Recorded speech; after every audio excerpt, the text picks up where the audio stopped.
ಈ ದಿನ ನಮ್ಮ ಮಡಬಲು ಗ್ರಾಮ ಪಂಚಾಯಿತಿಯಲ್ಲಿ ನೂತನವಾಗಿ ವನಿತಾ ಅವರು ಅಧ್ಯಕ್ಷರಾಗಿ, ಪುಷ್ಪಾವತಿಯವರು ಉಪಾಧ್ಯಕ್ಷರಾಗಿ ಆಯ್ಕೆಯಾಗಿದ್ದಾರೆ. ನಾವು ನಮ್ಮ ಪಂಚಾಯಿತಿಯನ್ನು ಇವಾಗ 4 ವರ್ಷದಿಂದ ಉತ್ತಮವಾಗಿ ನಡೆಸ್ಕೊಂಡು ಬಂದಿದ್ದೀವಿ. ಇನ್ನೂ 1 ವರ್ಷನೂ ನಾವು ಉತ್ತಮವಾಗಿ ನಡೆಸ್ಕೊಂಡು ಹೋಗ್ತೀವಿ. ನಮಸ್ತೆ. ಅಧ್ಯಕ್ಷರ ಮತ್ತು ಉಪಾಧ್ಯಕ್ಷರ ಚುನಾವಣೆ ನಡೆದಿದ್ದು, ಅಧ್ಯಕ್ಷರ ಮತ್ತು ಉಪಾಧ್ಯಕ್ಷರ ಚುನಾವಣೆಯಲ್ಲಿ ಅವಿರೋಧವಾಗಿ ಆಯ್ಕೆಯಾಗಿರ್ತಾರೆ ಮಹಿಳೆಯರು. ಈ ಅಧ್ಯಕ್ಷರು ಮತ್ತು ಉಪಾಧ್ಯಕ್ಷರ ಚುನಾವಣೆಗೆ ಎಲ್ಲ ಸದಸ್ಯರುಗಳು ಒಳಗೊಂಡಂತೆ ಚುನಾವಣಾಧಿಕಾರಿಗಳು ಎಲ್ಲರೂ ಸಹಕರಿಸಿದ್ದಾರೆ. ಅವರಿಗೆ ಧನ್ಯವಾದಗಳನ್ನು ಹೇಳುತ್ತಾ, ಈ ಏನು ಅಧ್ಯಕ್ಷರು ಮತ್ತು ಉಪಾಧ್ಯಕ್ಷರು ಮುಂದಿನ ಈ ಬಡಬಲು ಪಂಚಾಯಿತಿಯ ಅಭಿವೃದ್ಧಿಗೆ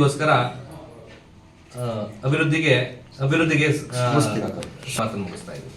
ಈ ದಿನ ಮಡಬಲು ಪಂಚಾಯತಿಯ ಅಧ್ಯಕ್ಷರಾಗಿ ಆಯ್ಕೆ ಮಾಡಿದ್ದಾರೆ. ಎಲ್ಲ ಮೆಂಬರ್ಗಳು ಹಾಗೂ ಅಧ್ಯಕ್ಷರು, ಉಪಾಧ್ಯಕ್ಷರು ಎಲ್ಲ ಸಪೋರ್ಟ್ ಮಾಡಿ ಅಧ್ಯಕ್ಷ ಮಾಡಿದ್ದಾರೆ. ಅವರಿಗೆಲ್ಲ ನಾನು ಧನ್ಯವಾದ ಹೇಳೋಕ್ಕೆ ಇಷ್ಟಪಡ್ತೀನಿ.